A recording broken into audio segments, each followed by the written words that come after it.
இன்னைக்கு கொஞ்சம் ரொம்பவே சந்தோஷமாக இருக்கேங்க. என்ன காரணம்னா, இப்படி ரொம்ப முடக்கி இருந்த வைரஸ் செடி வந்து பார்த்திங்கன்னா இவ்வளோ நல்லா தெளிவாகி இவ்வளோ காய் காய்க்குது.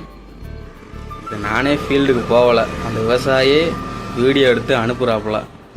சூப்பராக இருக்குப்பா, நல்லா இருக்குப்பா, அதுபோக காய் கலரு சைஸு எல்லாமே பக்காவாக இருக்குப்பா. மார்க்கெட்லேயே மற்ற காய் 60 ரூபா போகுதுன்னா நம்ம காய் 65 ரூபா போகுதுப்பா, நல்லா இருக்குப்பா. நானே தோட்டமே போச்சுன்னு தான் நினச்சேன். போன வருஷம் சுத்தமாக விட்டுட்டாங்களாம், முனக்கூடி ஏறவும் ஃபுல்லாக வைரஸ் தாக்கி விட்டுட்டாங்களாம்.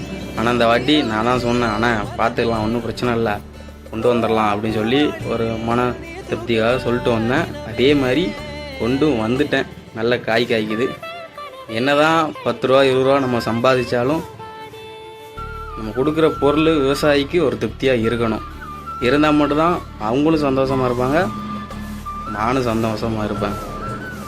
எப்பொழுதும் நம்மளுக்கு கடவுள் வந்து துணை இருக்கணும், இருப்பார். இந்த மாதிரி நல்ல ஒரு ரிசல்ட்டு கொடுக்கணும் எப்பொழுதுமே. விவசாயி ரொம்ப சந்தோஷப்படுதாப்புல, நம்மளுக்கு ரொம்ப சந்தோஷமாக இருக்குது.